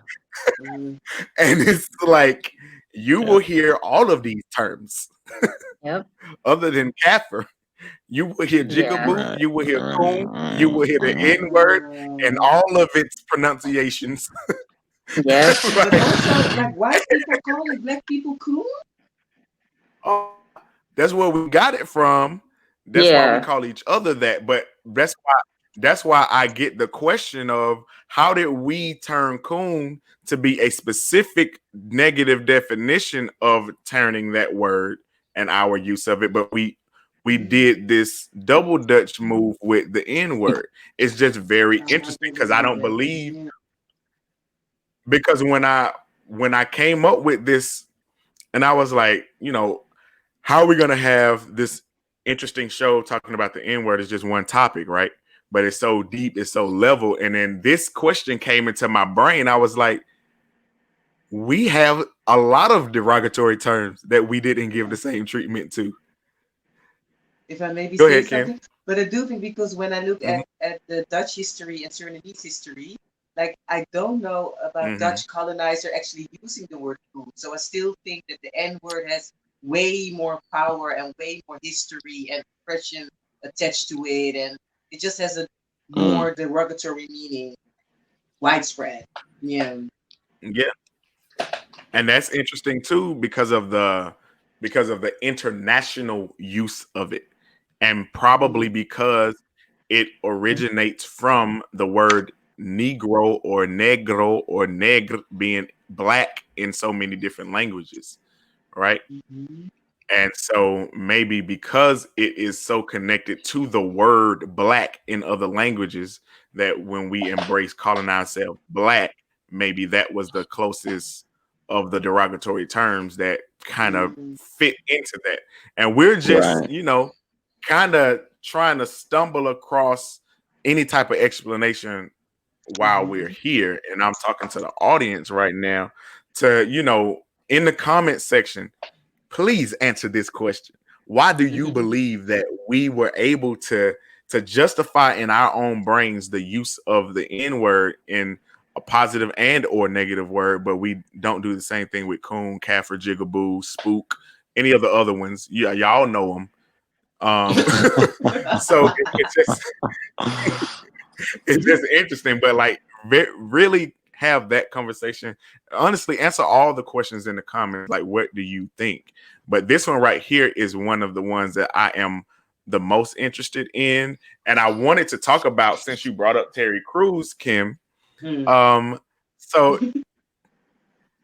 we use the term coon to talk about people who usually either identify with negative stereotypes of black people. We'll call them coons. People who kind of dress up like the so-called welfare queens who are always in the position of making us, because we know when one black person does something, it reflects negatively on all black people, which is why we're so heavy to call somebody out, right? First, to kind of nip it in the bud, or to at least to say, no, that person is an isolated incident and they shouldn't reflect back on us. Because when a black person kills somebody, oh, black people are violent.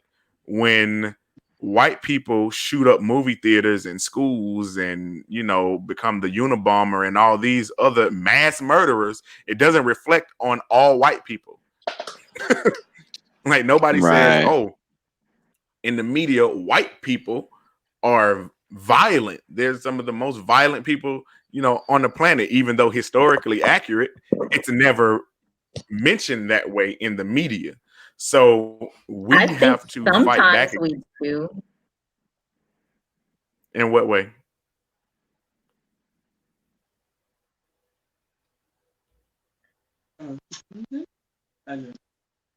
Sometimes we do. In what way? Yeah, I think sometimes we do. Like, when we hear of a certain case, we be like, I bet you they was white. I bet you they was some, you know what I mean? Like, we can sometimes we Right. internally say guess it. who who the culprit is. No, definitely. You know. We as Black people will say it, Right. but I'm talking about how it's presented in the media, in the Yeah. mainstream media. White Right, people right, aren't right. looked upon Right. as violent, Of and course. even when they show the news story, they will justify why a Dylan Roof did what he did. They'll underestimate the age. That Yep. man was 21 years old when he killed those people in that church. They called him a boy, right? To create empathy. They called Mike Brown a man when he got murdered at 17, right? And he was this big threat for, allegedly taking something from a store, which still has yet to ever be proven that it was him who did anything like that. So it's just that in the mainstream, I know of course, we look at the news and be like, okay, what's the story? Oh yeah, that's a white dude. And right. and we make a joke out of it because it's what comforts us. We need something. We know at least. Oh my God. I remember watching the news with my grandmother. She'd be like, please don't let it be a colored boy. And she's older. Right. Said color. And she would almost celebrate when it wasn't one of us. Like she would be in the living room and be like, we be so disappointed when it is somebody, oh my God, so disappointed. Like, bro, and I must say, I have sorry, yeah. Go ahead, Kim. This is not what I'm sorry, we do. yeah. Yeah, I think I have the same sentiment with North Africans, and not because I don't have the sentiment for West Africans, but because North Africans being portrayed as overly criminal and violent. So when I hear like a news story, I also be like, oh, I'm hoping the person is not North African, because when one North African does something, the whole community is being accountable for that, and they also put religion with it. So also, if you don't even know if the North African person is Muslim, they still gonna hold the Muslim community accountable, and North Africans in general. So I definitely get that sense. So okay, please don't. Yeah. I brought up that point to like really draw a line of delineation between how we use coon, because we've been calling people out, some celebrities, we can name them. Kanye West has been, accused of doing some coon-esque behavior. Terry Crews has been definitely accused of being coon-esque, so much so that Terry Crews went out of his way he'd been called it so much on Twitter that he went out of his way to create an acronym for the term coon. And he said, conquer our own negativity. And the thing about Terry Crews that's really bothering people is that all of these tweets and his input is unprovoked. Nobody is asking Terry Crews his opinion on these things. Nobody asked him. There was no interview of Terry Crews that asked him, how do you feel about, the Black Lives Matter movement? He just went out on a limb and said, make sure that Black Lives Matter don't become Black Lives Better. Make sure that we don't become Black supremacists. It was like, Terry, who asked you that question? Why did you just come out of nowhere and say this? Like, why are you putting yourself intentionally at odds with what we're doing right now? It just doesn't make any sense. But it was he has to be that one to comfort his white friends, peers who feel extra sensitive about, they feel attacked, even though we're not attacking them. Yeah. I understand that, but even Diamond and Silk, Trump's two Black go-to people, they got hired. We know why they're there. They only show up when it's time to be seen at a Trump rally, and Trump needs to point to some Black people. Terry Crews has not been asked by anybody. If he was on Fox News, I would be like, Terry, that's messed up. But at least I would understand where it's coming from. They probably padding his pockets. Where is it coming from? It's 100% unprovoked. It's like, bro, why are you even saying anything? Just shut up. You don't have But to I say also anything see at it's like all. it, yeah, like the last year, because I think Terry Crews is famous now for almost 30 years. I don't know if I'm exaggerating, but like the last years he's doing this stuff. I think it started with Yeah, Gabriella Union, you know, not necessarily attacking her, but not defending her. And then, I don't know, but but although invalidating it's her claim. yeah, Mhm. She came out and said that America's Got Talent were, being discriminating against her because some of the ways that she did her hair and some of the other yeah, things that, like, some of her choice of dress. And then Terry Crews gets on because he works for America's Got Talent now and said, I've never had a problem with them. And it's like, why couldn't you just say that's her experience? In my experience, I haven't experienced it, but I'm not going to invalidate her experience. He just completely invalidated her experience as if to wipe away her complaint. And that does so much damage coming from another Black person, because now they can say, see, he's saying it. They didn't say it. And it just You're making it about brings race. into question. no, Right. Yeah. It brings into question all of that. So it's just, it's very disappointing, right? But I wanted to bring up another acronym that I saw. I think I heard it first from Tupac, right? And it may have come from somewhere else, but it was an acronym for NIGGA. And it was, what was it? Never ignorant, getting goals accomplished, right? Because people would, always say the N word, define ignorance. And so Tupac and somebody created an acronym to try to justify the use of the word, like the same way, Terry Crews is doing. So it was interesting that we have these two acronyms out there that exist of our attempt, or someone's attempt, to try to justify the use or try to curb or turn the use of a word. So, and I know a lot of people who would always say, I use NIGGA, never ignorant, getting goals accomplished, or whatever. And, kind of rallying behind that. But, that was just interesting. Anybody have thoughts or have come across that acronym? I've heard it. yeah. I used to hear it like back in the day, like Yeah, I used to hear it. but I kind of feel like it's like putting hot sauce on chitlins. That's all it is. I don't know. I ain't trying to like why use it at all. Like, That's how I feel. because Hot it's sauce on just the like the chitlins. context. You're not using it the same. Yeah, you're not using it this in the same context. Like Because that's not how we're if every using time it. you And use I the get it. word, Like it's like them still trying to take power. right? Mm-hmm. Like, yeah, we get it. If every time we use the word, it was about that, then that would be completely different. But it's not even from the people who are defending it, right? And then Yeah. I remember, do y'all remember Jesse Jackson and Al Sharpton?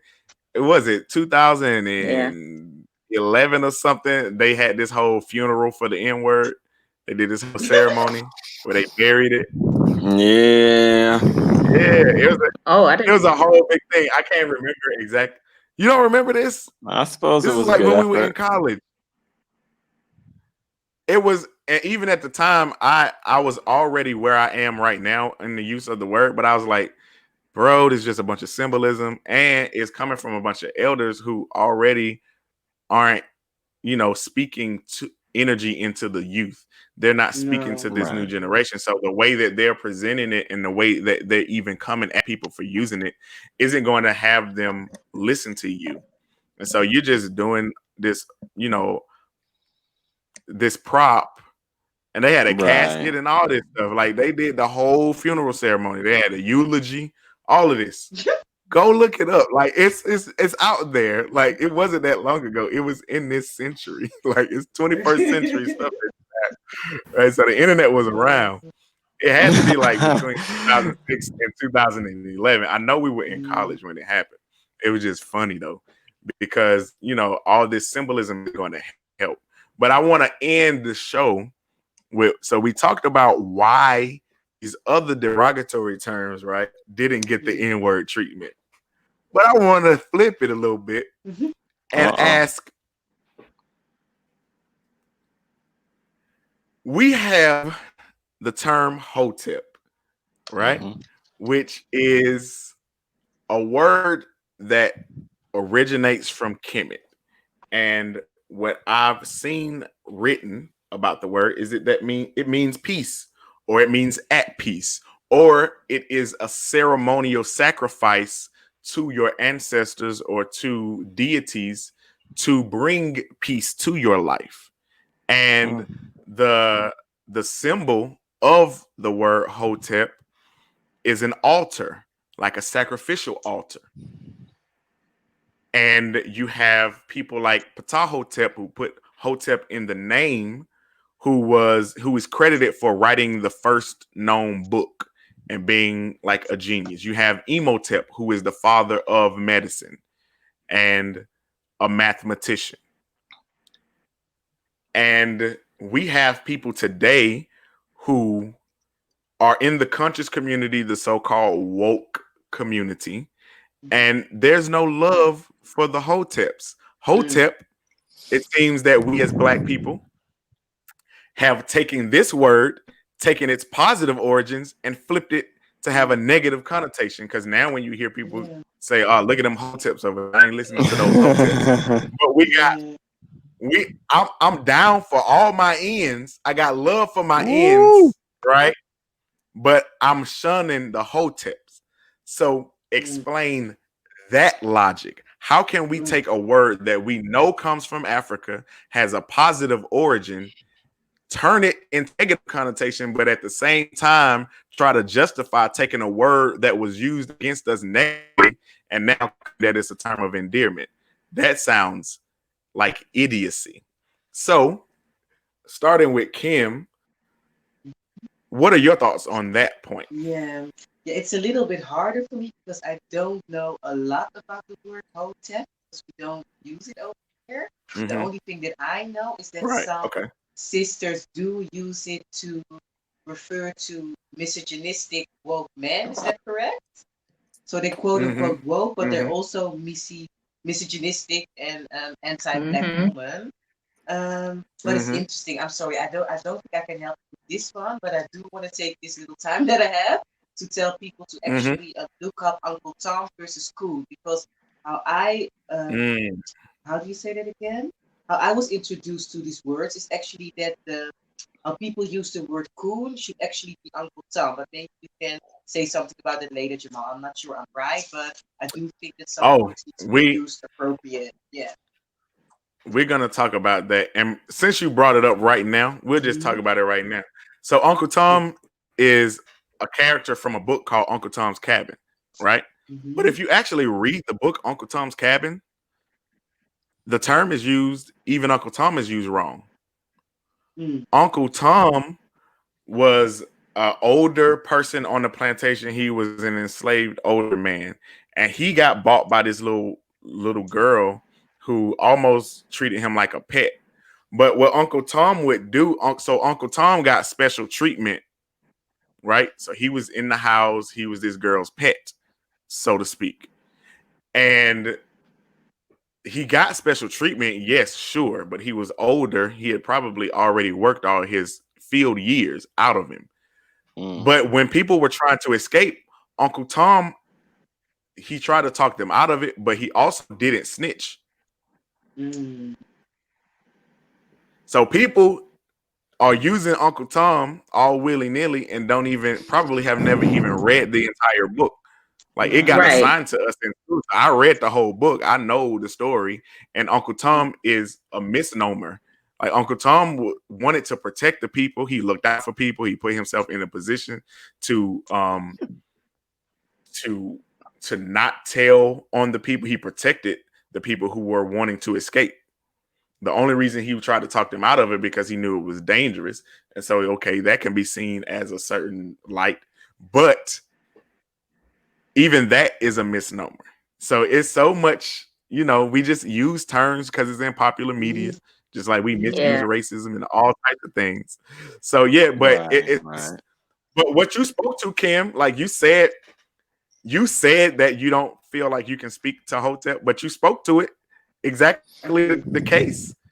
People on social media are turning the term to only speak to the misogynistic so-called conscious community and woke men or whatever. But it's weird that you would use a term that has a meaning that you can actually find. Like we spent a lot of this episode trying to figure out what the actual origins of the N-word is. Right? We have theories, we have loose connections to other things, but there's no solid origin, right? Everything is anecdotal or theoretical. Hotep has a definition. We know the origin for sure. And if you don't know, you can definitely look it up. It's solid. There is no like waiting on water. There is no shaky evidence. It's there. But when we take a word that is from us and we turn it negative, how do we justify that while we try to give credence and validity to something that we know its origins in this hemisphere was negatively used against us? Michelee, what's your take? Because I know you've had an interesting go at it with certain people on social media. Yeah, for sure. I definitely is just how you and Kim described it. Is usually used for the men. It's usually men. Being referred to as Hoteps, like, oh, it's one of them Hotep brothers, one of the Hoteps. And it's a lot of times they're picking and choosing like which parts of history benefit them. You know what I mean? When it's like, you're trying to reconnect certain ideas, and it's like they like the stuff. They tend to pick out the stuff that's like is bigging them up. So I think that came from like, because it also referring to people like they tend to dress a certain way. They might wear the ankh, or just different, I don't know, a lot of different things that people, when they look at them, they'll be right. And I go right. And look, I got the little statuettes that I collected, and from Egypt. And I mean, so, and I've been called that for it was a conversation I had with someone, just telling them the origin of a word, and he didn't want to accept it. And so he considered that like, or he considered me a Hotep because I gave him just the definition of the word. I didn't say anything. I wasn't preaching to him, but so that's what I'm saying. It's like the fact that people are using it as a derogatory term, but even misusing that, like even within that, like it's not even about knowing the origin of the word, but it's like how they're even using it now. They're overusing it. It's just like a term to dismiss somebody who is a lot of times, these people are just trying to reconnect or disconnect from this Eurocentric system or views or whatever. So it is somebody usually who is outside, who is at least trying to find something or identify outside of that. And those are the ones who get, attacked with that word. But it's like people are overusing it now to where it's like, okay, you sound dumb because you're not even using it right. Like you want to insult somebody, but you're not even, it ain't even like the right insult. Maybe you need to just, find, I don't know. Yeah, it's weird. It's weird. It is. So strange. So Mata, what are your thoughts on this? We got all the love. I'm down for my ends, but I got no love for the Hoteps. Got no love. How that makes sense? It reminds me of things like you sound white and you go to private school and you're trying to better yourself. And it sounds like an easy way to tear down something that began positive for the Black movement. And as a result, people got caught up into it because it seems to be the cool thing to do, to shoot down the Black movement. And, Black Lives Matter had its own struggles, still has its struggles. This recent resurgence came back with a little more unity, or a unified, I won't say vision, but at least a unified action, if you will, albeit a touch destructive. But I actually didn't run into Hotep until it was already negative. I didn't catch the nicer way to use it. I only heard of it first referenced as someone that was on the more zealous side of trying to inspire their fellow man. And I actually heard it first referred to on the female end. I thought they were definitely capitalizing on the Ho and Hotep, and I thought that's where they went wrong. I didn't hear the misogynistic end, but the way it was used on the with the female interpretation was similar to the ways you could potentially bash a woman, in that all the accessories, a lot of attitude, some Z snaps, Z formations in expressing her beliefs on the kingdom, looking at them in only the highest way, and then associating herself with them in only the highest way, and can't drink this water because it's not from a black source, can no longer wear these clothes. It was a comedy sketch, and she was just going on and on about her the elements of her sister's wedding in that time. Just out of place, pride, out of place pride. And then funny enough, the video ends with the dad putting his foot down, and I think the threat was he'd remove her from the inheritance. And then you just saw in the facial expression all the pride just leave her, and she's like, "Yes, daddy," and just sat down. And it was like, oh, but right, so you're speaking this blackness, but the classic trust fund baby has been put on the white community. Though I'm sure there are plenty of black trust fund babies that have finally risen up and enjoy that privilege. Right. But I think though, truthfully, I think it's just an attempt. I don't know who started it, but I think it's just another attempt at something positive being undercut. Twitter started it. Degrading I it. remember. Yeah, Twitter started the negative connotation of it because you make people, you upset people on so-called black Twitter, and then they'll make anything trend. And so it's the Tariq Nasheeds, the Dr. Umar Johnson, the people like that get that negative rap because certain people don't like certain elements of what they do, and so then they just start to you know how we do. We generalize. We brush a broad stroke over things, and I just think it's. But from my perspective, the fact that I am so the reason that I started the Diaspora Dialogue, and one of our elements is called Black to Love. Like when we did the physical show of the Afrikan Diaspora Dialogue, we had 3 versions of the panels. We would do it quarterly, where we would do Bridging the Gap, which is just full-on discussions about how to create unity in conversations across the African diaspora, to break down myths and other things. But then we had Black to Love, where Black to Love was not talking about romantic love, but it was talking about how to create love for ourselves, as well as how to speak to people.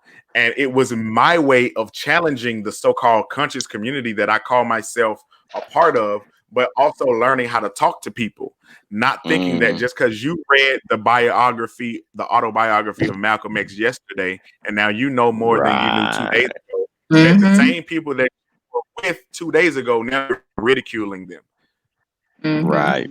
Recognizing that somebody had to be patient enough with you in your ignorance to allow you and give you access to the information, and even in your sometimes denial of the truth, still be patient enough to walk through with you through it. And sometimes people get so woke that they start to demean other people who don't know yet Yep. word Correct. yet, as if Right. because they don't know now they can't know, forgetting that they just found out themselves. And Yep. most of the time it comes from the newly born. It's like when if you introduce yourself or you're around somebody who just got to the church and they new Christians, they are some of the most annoying people in the world because they trying to beat you over the head with the Bible. It's like, bro, you were just selling crack.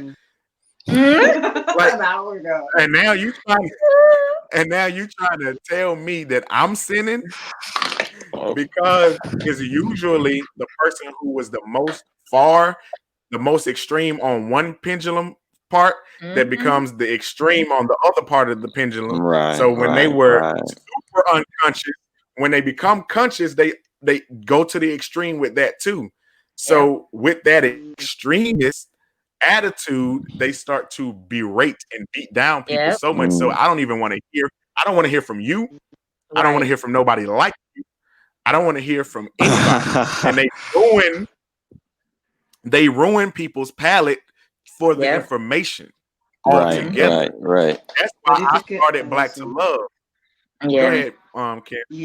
Yeah, and I just want to explain a little bit better what I meant with misogynistic, because what sometimes, I don't want to say turns me off, but what I sometimes hear is that when you have men trying to preach that you have to be married and that you have to be a woman, but then all the scandals happen that you had sex with strippers and you have multiple girlfriends. And please do what you want in your spare time, but don't tell people on camera that you have to have one woman. And then you go to the strip club the same evening. Yeah. Also with some men who preach like gender equality, but they can have multiple women. But I can have multiple men. Right. So that's kind of, and even with dating, like with interracial dating, you would call that like these. We know the people who they're talking about. Like we know the people who are being attacked, and because they'll use the same rhetoric. You know what I mean? They'll use the same some of the same terms. They talk about a lot of the same things. That's why I said they like to pick and choose what's useful, what's good and beneficial to them. But they would degrade other people, demean other people. So like you would hear people like when it comes to interracial dating, a Black woman be called a Negro bed wench for being with a white man. You know what I mean? But then what are you when you caught, you know what I mean, messing with a non-Black, a white or a non-Black woman? It's like there is, I don't know, it's unfair a lot of times. And so we know who we're referring to. But it's, I don't think we should use that word. I think that it needs to be something else that's used. Definitely. Hypocritical. That's why I was saying that I created Black to Love, not just to talk about, how we should love ourselves. That's a good element. But when you talk to somebody in love, when you approach someone in love, they will understand you better. You can get much more done. And love doesn't mean that you're always coddling and patting somebody on the head. Tough love exists, but you can only get to that point once you build a relationship. Once I know that your intentions are pure, that you're here to help, that like your parents can whoop you because they feed you, because they provide you housing, because they show you love, because they provide you with clothing. They've given you so much proof that their love for you is there, that their actual intentions are pure for you, that when they have to chastise you because you've done something wrong, you can accept that and understand that, okay, just because this moment of chastisement happened, it doesn't take away from all of the love. And even that is in love to protect me from doing the wrong thing. So most of it comes out of them their intentions are good, but we've all heard that the path to hell is paved with good intentions. You have to act in a certain way. There is something that must be done. So talking to the overly woke people, talking to the miso conscious people, right? There is a way to talk to people. You have to remember where you came from. You gotta, and like I said, a lot of the overzealous people or some of the newest, they just found out. And now they want to, they want to show everybody all the knowledge that they have. And then they end up talking people out of wanting to hear the information at all, even from somebody who comes to them sensibly. Michelee just said she got called a hotep. I want you to call me a hotep because just like we can take back this term, if we can take back I'm a reclaiming hotep. I'm claiming it because it should have never been disclaimed in the first place. Right. Yes, I am a hotep. I am at peace. Yes, I am pleased. Yes, I am a person who is gracious. Those are the meanings of hotep. Yeah. So you know what I mean? You call me T Hotep, right? And matter of fact, you know what? I'm about to change my name to T Hotep in the chat. And you know what I mean? Because I'm just reclaiming it. I'm not about to sit here and allow people to misuse words that we know the origin of, and then we can't fully explain how we're making sense of actually validating the N word. We know its origins over here in this context are negative, right? So that just bothers me. It makes no sense. So if you can see the screen, I'm T Hotep now, and I'm gonna be T Hotep for the duration of this show. So refer to me as T Hotep, right? Every show from this point going forward, right? Lord. That means some people automatically gonna be turned off though. People gonna be like, what they talking about? And but you know how we present these things. Like, this is supposed to be a model of how to have conversations, of giving people information. So we're gonna put the actual meaning in the description. And and because I am doing this, it's gonna be in the description of every video that's on this channel, right? Full meaning. And so but it's important for me to like give us access in a framework to these things, because a lot of the times we have these conversations, we don't think about them in a full way, in a 3-dimensional way, right? We look at things as a flat surface. We are taught Black history as a flat surface. We're taught about Blackness only in the context of one region of the diaspora at a time, right? And those things have to be more fluid. We have to be more open about how we converse with one another, be able to agree to disagree. Everybody on this panel just came away from this conversation feeling different way about the N word, right? And, having an understanding of where one another are coming from our introduction to the word, to our understanding of who can use the word, from all of these things. Everybody on this platform isn't supposed to walk away just agreeing with one another. My job is not to convince people that I'm right. It's only to give you understanding of my perspective.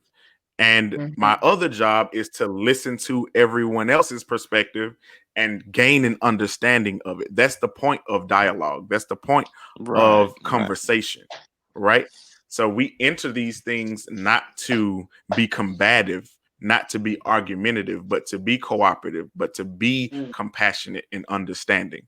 That is the whole point of this show, and the whole point that Afrikan Unity Initiative as an organization is trying to get across to people, that when we talk about African unity, it's not theoretical. It's tangible Pan-Africanism. And that comes with actually being able to relate to one another. One of the best things that COVID did for this podcast is that we weren't able to do it in the United States at a studio, because guess what? Kim wouldn't have been able to be on the show only when she's in the US. Michelee would only have been able to be a guest on the show when she was in the US. Now I can speak to people where they are and actually have that global African perspective in real time. Right. because you're living it. Right. And it's also giving other people who are watching it the access to, oh man, this is how people think over there. Because there's a difference between how Right. even an immigrant from another region will feel from a person who's still living in that region. Right. Because we get Americanized real quick without knowing it, right? Americanized or Europeanized or whatever we are. And so it's very important to have that context, but to be able to have fruitful dialogues like this, right? And our intention is to get people to go beyond the headlines. So if you see me as T Hotep, still tune in, but they're not gonna see that until they already watching. Plus, this is what, like the third episode, so they already watching anyway. But right. I want you guys. So I want you guys to, have your closing thoughts and then let people know where they can find you. And we'll start with Kim. Okay. Yeah, the only thing that I still want to say, because I do think if some Dutch people are watching now, they're gonna be like, "Oh, why didn't she mention the other N word?" So I do want to say there's like I want to say a moderate debate or an interesting debate right now in the Netherlands about the word Negro, because for the longest time the word Negro, but then of course the Dutch translation was a word that could be used, like black people use it too. Sometimes you see it in the media, and now are a lot of people actually fighting to remove that word. And it is kind of hard because sometimes you have famous black people calling themselves Negro, but I think we're getting there though. And the second thing that I want to say is that I'm hoping that Dutch media, when they use the hard N word to make a point or to tell a story, that they don't write it all down. That's something that they do in the Netherlands because they feel that, okay, it's part of the story. It's a possibility, but I wish they would actually use like a star where the eye goes. Right. Right. Okay, I'm Kim Dankoor, hip hop academic, Instagram, Twitter. Hope to see you, catch you on the next episode. I guess. And that's Dr. Kim for all of you watching. That's Dr. Kim Dankoor. Yes. Okay? Manifestation. So we're gonna go. We're gonna go to my brother Mota. What's going on, you guys? Thanks for tuning in. Final thoughts. We should continue I'm not sure how active the fight is, if it's still a fight, if it's been brushed under the table or not, but we should work to making the N-word officially inappropriate for all equally. That would set my heart on fire. I had a great time speaking on the topic. Didn't actually realize how emotionally invested I was in it. Yeah. But that change would be great. I'm not very, very active on social media at the time, but again, I just started with stocks, and eventually I will be making that public, and you guys can follow along, and maybe we can make some money together.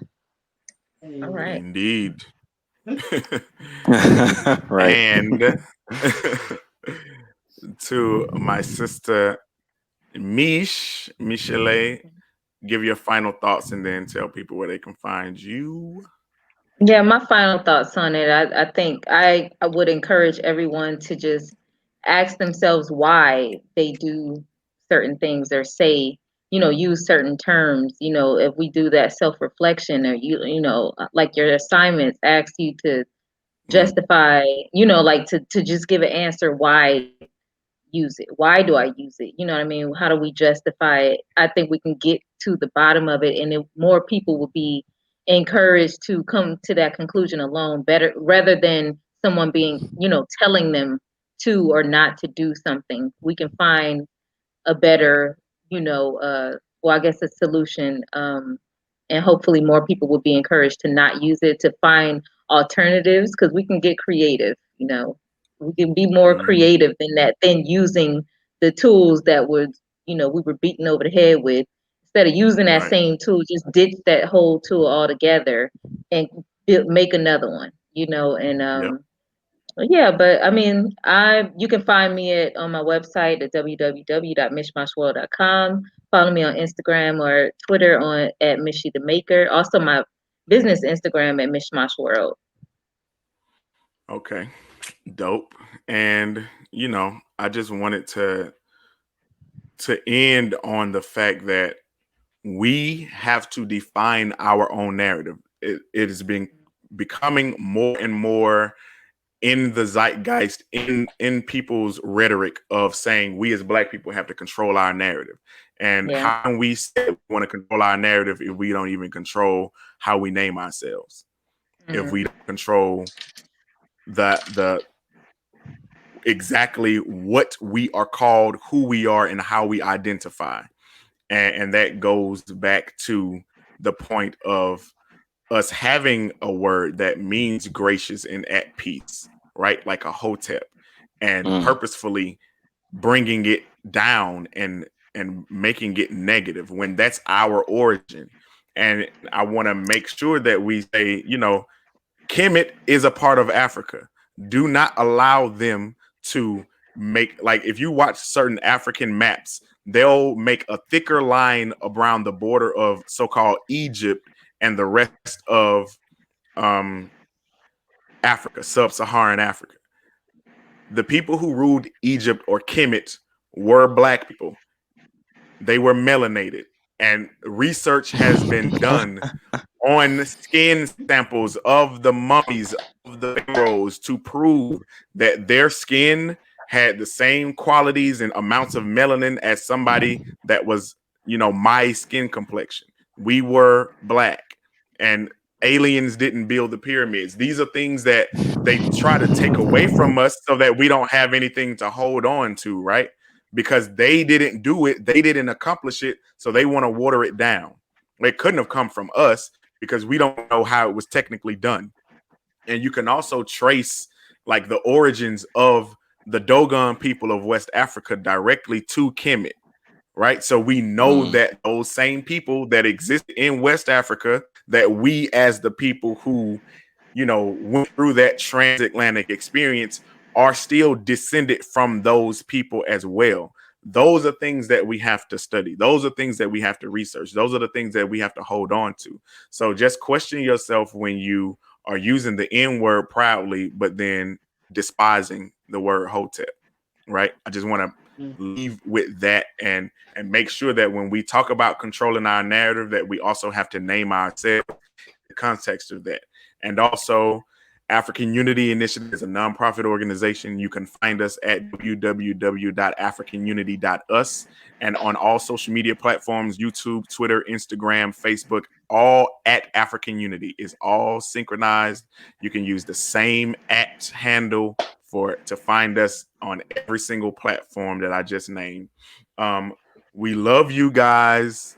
Please visit the site to get involved with the actual work that we're doing. We believe in making Pan-Africanism tangible, where you can actually touch and participate in something and connect with people that are actually existing on the continent, in the Caribbean, in Latin America, in the States, in Europe, that are actually involved in creating change for their own community, as well as being knowledgeable and getting firsthand knowledge of what's happening in the African diaspora from those communities themselves, without having the agenda or the propaganda of any type of third-party source that wants to present the information to you in a certain way.